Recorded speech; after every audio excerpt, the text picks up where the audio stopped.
Coach, appreciate you taking some time with us today. I know a busy week for you guys, but glad to still be working at this point. I know there's a lot of other teams sitting at home getting ready for the summer, but you guys still rocking and rolling here, so good problem to have.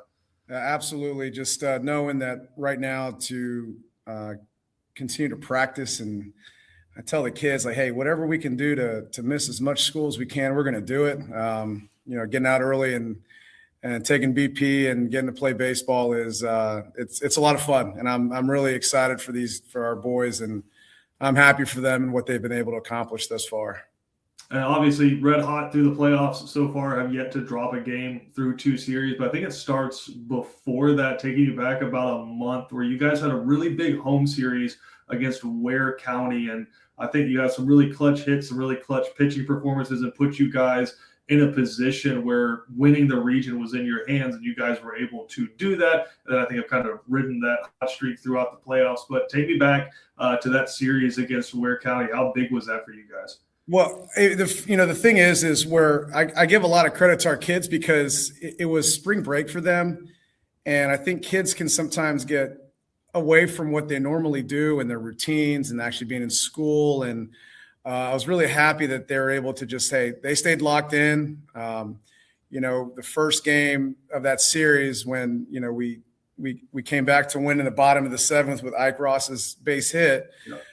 Definitely was a great way to start the series off. And then, we're going to drop games because, Ware County is a great team, as they made a great run and, lost to Cartersville in a very tightly contested series, but they came back and they beat us. And obviously they always say that, momentum is your next, whatever happened is in the momentum, and right, what's going to happen with the next guy that's coming up. But, to our guys' credit, even though they knew they had to go to Ware County to win to effectively win the region, to get that upper hand, they had, it didn't faze them. We had a great 2 days of practice between the doubleheader here and then the game at Ware County, and I can't, how prepared the kids were and how they embraced the big stage and the moment. They were fantastic, and I'd speak. I can't talk enough about Mason O'Neill's performance. He struggled a little bit in game 1, but he did a great job bouncing back, and in game 3 throwing 6 innings of shutout relief. And you got decision trees about how you want to handle your pitchers, and hey, what happens once Mason's done. But Mike and I would just, let's just keep going, and we'll get to about 75, 80 pitches, we'll make decisions. But he was fantastic. I mean, he's been in our program, and he's a senior, and he's worked so hard, and I was happy for him to get to enjoy the success and to have that, put that under his belt there. And you guys kind of ride that momentum into the playoffs through 2 series now, have yet to drop a game. And it's really, both series so far have kind of followed the same kind of conclusion, where you start off in game 1, it's pretty tight through 2 or 3 innings, and then you guys have a big inning and are able to break it open. And then offense kind of carries in to game 2, where you're able to get out to big leads and kind of put it to bed early there. Those first kind of feel it out innings, is that just something you have to expect in the playoffs? I think it's something that it's kind of been a trend with our team this year, and for whatever it is, we're a little slower out of the gates at home, which is, it's fine. It happens. But, and part of it, I think, is just, our routines are what they are. We spend a lot of time out there taking BP and doing our defensive work, but we got to get the field ready. And, for whatever reason or another, it takes us, one time through the lineup to get going. But again, you just kind of get, they're kids, they're teenagers. They're going to be nervous, excited. They're going to be, a little more high strung just because it is the playoffs, and they know what the stakes are. But once they get the flow and once they settle in, they've been great. And obviously the getting to be the visitor, be the away team in the second game, and hey, let's get on them quick and try to put up some crooked numbers, and let's get comfortable. Let's make this a comfortable evening for us, and move on. And kind of with that, similar strategies where you throw Noah Harris in game 1 and then Colin Proto in game 2. I know both of those guys. We talked about the broadcast. They're kind of 1A, 1B, but just having Colvin as that backstop in case you do drop a game one so big. Well, I mean, the thing is, and they've all been fantastic, the 3 stars that we've been running out day in and day out. And you kind of just, you fall in that, I guess hey, this is what we've done all year. Yeah. Noah going game 1 of a series, and then Colvin game 2 and Mason game 3. And, we're not going to mess with it. But to know that you've got 2 veteran guys available at the back end of a series with Colvin and Mason, and you got a very talented, sophomore and Noah Harris to get things going. It's comforting. It makes my job as a manager a lot easier. And, they've been fantastic and they've got the results to back that up.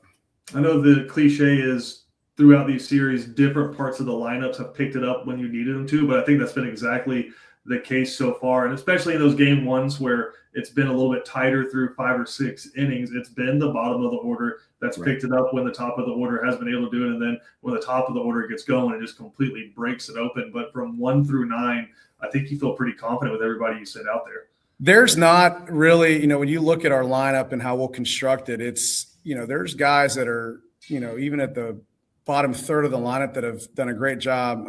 We've got a sophomore, Elliot Ziegler, who, has had to fill in at third base because of some injuries and everything. And he's from day one, he's been there. And he's hitting 375 in that 8 or 9 hole for us. And he's been great. And, different guys have stepped up throughout the year. You've got guys from that, 6, 7, and 8 spot for us that, whether it's been Ike Ross or Ben Kleinpeter, Jordan Urich, or Jaden Muller, you've got, 4, quality outfielders out there, high school outfielders that have made contributions throughout the postseason, but also throughout the season. And on top of that, they're fantastic kids and they understand their roles and they know that guys are, somebody might be, might get the short end of the stick, but they're all supportive of one another. They had high character kids that, a lot of kids would, not have the best attitudes with that, but they've been great. And I appreciate, the efforts that they've been able to give. But again, those guys at the bottom third of the lineup have been big. And, if you saw game 1 against Alatoona, it was the 6th inning, and it's funny because, we get there and Kleinpeter leads off. He hits a base hits to right field, and the ball kind of takes a funky spin and gets away from the right fielder. And, I'm holding him up. Ben runs so well. He's extremely fast. And he made his mind up, that he was going to go for third, and he did a great job. And it was a close play, but a little close for my liking, but hey, it worked out and I'm okay with that. So you have runner at third and nobody out. And then you have Urich at the plate and he gets the 3-0 and I give the take sign and he takes a massive hack and it's a base hit to right field. And I'm befuddled because, oh my gosh, I can't believe he swung through it. And, of course there's a pitching change and he comes up and he's like, Coach, I'm sorry. I didn't say, I was like, you know what? I'm okay with it. It worked out fine. Just don't ever do that again. But, it's great, to see these guys and to see these guys succeed. And, the thing that I keep harping on with this group is that they play for one another. I'm literally just trying to make sure I don't crash the ship. I want them to enjoy and embrace the moments that they're in right now because it's been a lot of fun. It's been a pleasure to get to coach these guys. And we're going to do whatever we can to make sure that this keeps going for as long as we can, because, special teams like this don't come along too often. And, they've been fantastic, every single one of those kids. Yeah, he made me look bad because I was like definitely taking here and then just swung right through. So he got both of us on that one, but yeah, really special group. And I want to talk about them as a whole in a second, but just continuing with the lineup here for just a second, you and I were probably kids in the 90s when like every baseball team was the same structure. It was like you had a fast guy for the leadoff hitter, and then you had a guy who could hit contact at 2, and then your best hitter was 3. I don't think anybody would argue that Amari Burgess in terms of contact is probably your best hitter, but looking back throughout these series, Mason Diamond's on base percentage has to be insane, because I don't think in the last series he didn't. I think he only didn't reach once in the last How many series. times did he walk? He walked like 5 times, I think, right? Yeah, correct. Yeah. And had a couple of hits, and like I said, I think he struck out once, but besides that, reached base every single time. And there's, when you construct the lineup, and for me, again, there's some of it's feel, some of it there's comfort. Right. Mason has been, he's been a 4-year starter here at BC. As a freshman, he was our leadoff guy as a catcher, and he led off. And obviously, when he gets on base, we can have a courtesy runner, and we had a couple guys that could run well for him, and so it kind of made sense. And sophomore year, a little. I think he put a lot of pressure on himself to kind of to continue to try to prove who and what he was, and I think it was. He scuffled a little bit, but he had a heck of a bounce back year last year as a junior. And we left. I said, you know what? I'm just going to leave him the 3-hole. It's just, there's comfort there. There's trust. There's, what you're going to get with him day in and day out. And it's one of them, having Amari, and Noah and Mason in that 1, 2, and 3, it's a comforting feeling for us as a team. But again, Mason's great. He's been phenomenal as a 4-year starter, and he's going to get to continue his baseball career at South Georgia State. So he's been the anchor for that pitching staff as far as controlling them and making sure that they're under control, and right. So he's been fantastic for us. I do think having Amari in that leadoff spot, it has an extra little spice to it, where when they get through 9, all of a sudden they're like, son of a gun. Here comes 4 walking out of the dugout. So it's a fun lineup to watch. And you kind of talked about just the team as a whole. It feels like a group, and you only get 4 years in high school, but it feels like a group that's been together for a long time. And like you said, it's the beautiful thing about high school sports. You can't go out and just sign a free agent and bring somebody in. And there's no, and I mean, technically there's NIL in Georgia high school, but nobody's spending money on baseball kids to get them in like that. It's just, you have your guys, and there's going to be ups and downs, and it's just about catching that upward trajectory and trying to keep it going and take advantage. Yeah, the thing is I think that with this group, like you knew that there were pieces there. Yeah. And I give a lot of credit to the seniors, because they've done a really good job of just making sure that they've been positive, they've been leaders, they've been able to make sure I try not to sweat the small things. Hey, listen, just handle this for me, guys. Right. And if there's things that are a little more pressing, then I'll deal with it. But they've been great. It's just, you have a lot of returners now that have, even though we're still, we're only graduating 6 seniors, but there are a lot of returners who have been a part of this program now. And this is year 3 for me now, and I've tried to kind of figure things out. Quite frankly, kind of get over myself as a coach, and just try to with this group again, just let them play baseball and get the heck out of the way, and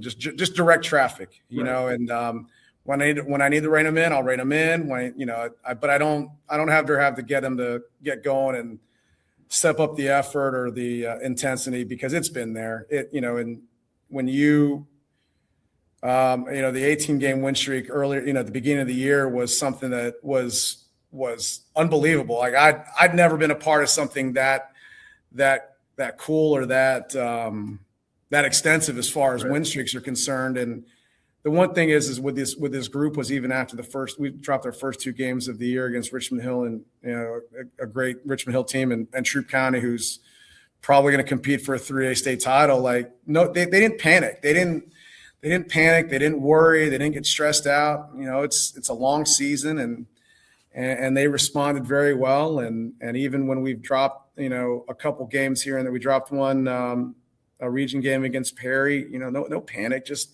come back and fight and compete. And these guys have been able to have really good perspective about their season. And as a result, we're seeing the results of that, and they're benefiting from that. And again, I just can't, talk about how speak, any more highly about these guys than have, and they've been great, and we just want to keep this going. All right, you spoke highly about them, and then you talked about how you coach. I think the only thing I've really had to see you and your guys dial in terms of coaching through the past couple of series is it seems like there's been like a couple of innings where there's like a lapse. I don't want to say of intensity, but it's just like it feels like the fielding's a little loose and we're just missing throws. And all it takes is it seems like you're standing out by third base, you kind of clap your hands together and yell inside the dugout, and everybody locks in. But just it seems like both series are in that like one lapse, and then everybody's locked back in.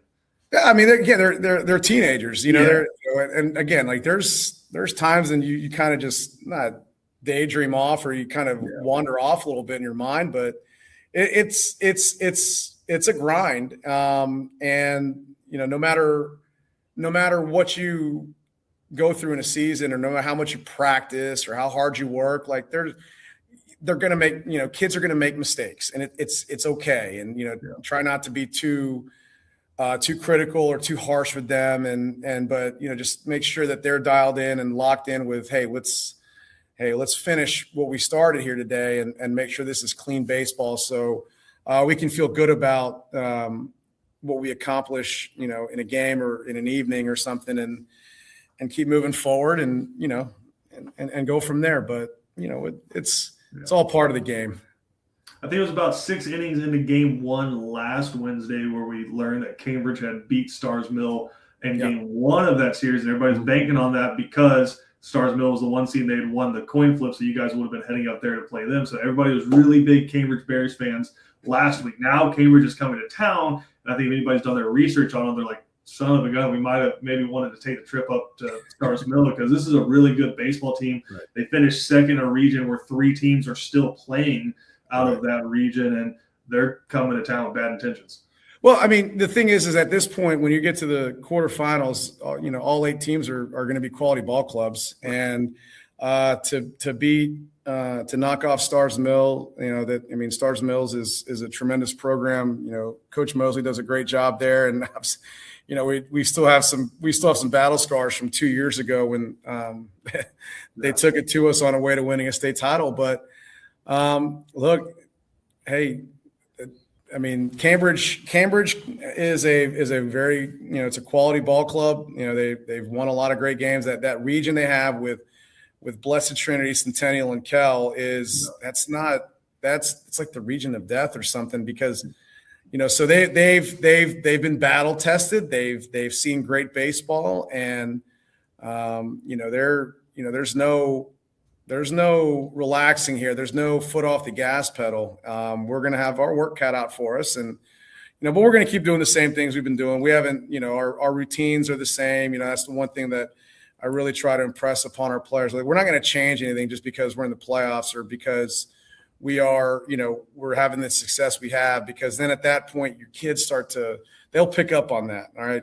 Coach is changing things. He's panicking, and no, just stay the course. These guys have played baseball long enough to know the routine. And again, at the end of the day, come Wednesday, and again, at this point in the season, I think we all get tired of practicing. We just want to go out there and play and compete. And, we'll be ready. Cambridge will be ready. I'm sure they'll do a good job of researching us, just like we're doing a good job on them. And it'll be fun to compete and watch our guys compete and see what happens. And again, we'll have both of the games live on Watch BC Sports for any family members who can't make it down. But I think encouraging everybody that's in Savannah to try to get out to those games. I know talking to Danny Britt about football and some of the other coaches, it's not so much about being loud. It's just when the kid walks out from the dugout and is walking up to home plate to turn around and see full stands. Like, that's what Benedictine's trying to do. Well, it's unique. I'll catch myself. I try to stay locked in, but then once a game starts to kind of, go in our favor a little more, and I can kind of take a deep breath and relax, and you just stand there and you look and you see all these people that are there, and it's like, this is pretty cool. This is neat. And, I'm hoping that, Wednesday, our kids are going to have a lot of support. I know if I'm not mistaken, I think we're the last school that's still standing in this area. And, this is great for our kids. This is great for the school. I mean, I'm happy for them. And I hope that, other people who, are high school baseball fans can come out and watch, because again, it's a fun group. It's a great group to watch. They're exciting. You have a lot of talent out there, and it's going to be a great atmosphere and a great environment Wednesday. It'll be nice and warm, 88 degrees and sunny, but we'll do our best to try to put up 2 more W's this week and keep going.